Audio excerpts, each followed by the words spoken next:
Lincoln did what? Brought down, abolished all of the cotton mills that were built in Manchester. In Manchester, there's probably about 10, 15 cotton mills. Yes. And Abraham Lincoln went over there and abolished a lot of slavery that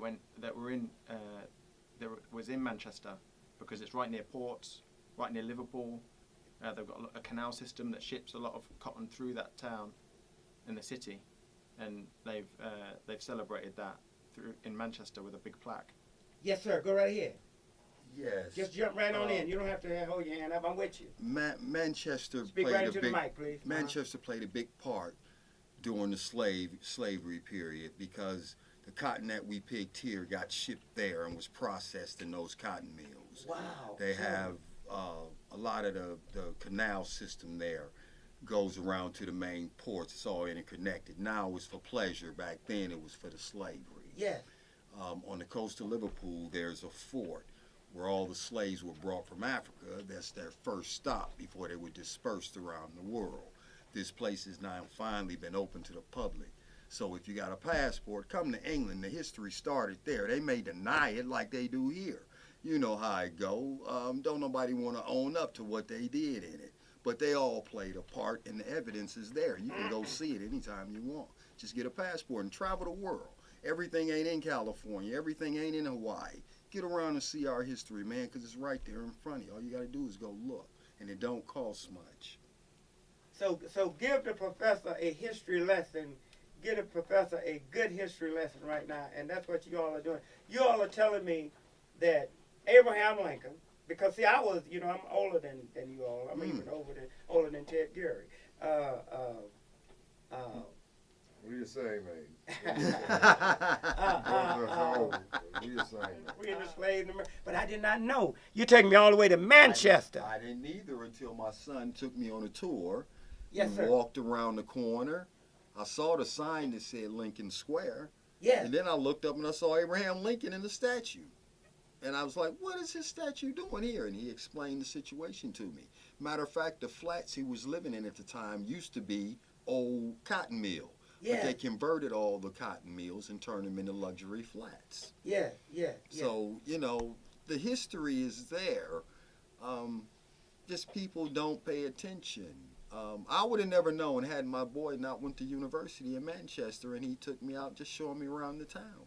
Yeah. It's like I say, England it's a special place as far as history goes, because a lot of castles that I understand now from some of the knowledge I've picked up since I've been here are same castles are built in Africa.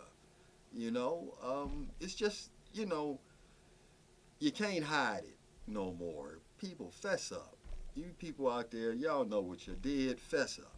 It make it easy on everybody. Just fess up. Because when we look, we don't find it. So you're saying that the same people that pick cotton, me, my family, in North Carolina, is the same people that pick cotton in Manchester? Yeah. Is that what you're saying, son? Yeah. The cotton that you picked ended up in Manchester. Converted. Yes. Put it in the cloth. It made in shirts. They've got a museum there as well that explains the history of it all. The history of it all. It's, their version of it. In Manchester's Science and Industry explains how the cotton, the whole history of it all. Yes. They don't go into the race. They don't tell the real history, but they explain it in a way that, suits the popular culture. And for the part that they played in slavery, they never taught, like people I know my age there, they never taught them history about slavery. They just knew slavery existed in America, but they never really told them the true history.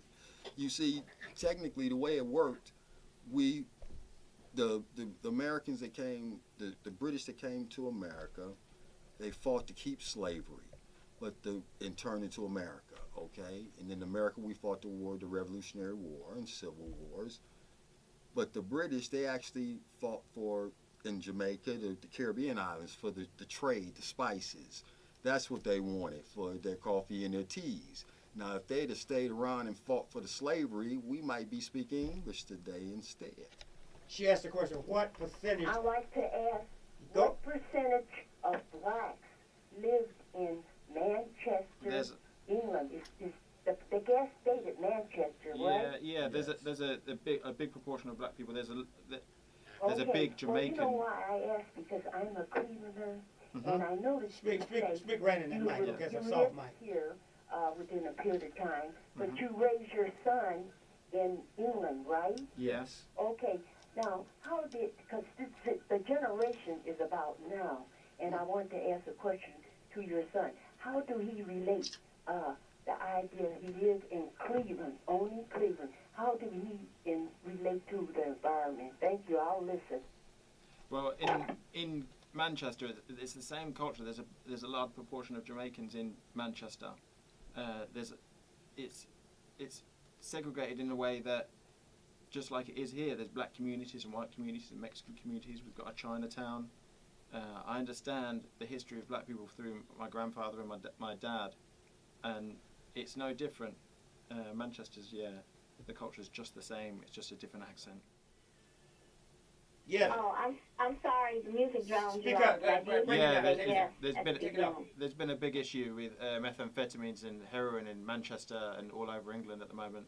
So it's the same issues here that there are over there. Just trying to deal with them. Mm-hmm. I hope they're doing something about it because they are not in Cleveland. All right, next week we'll Thank you. next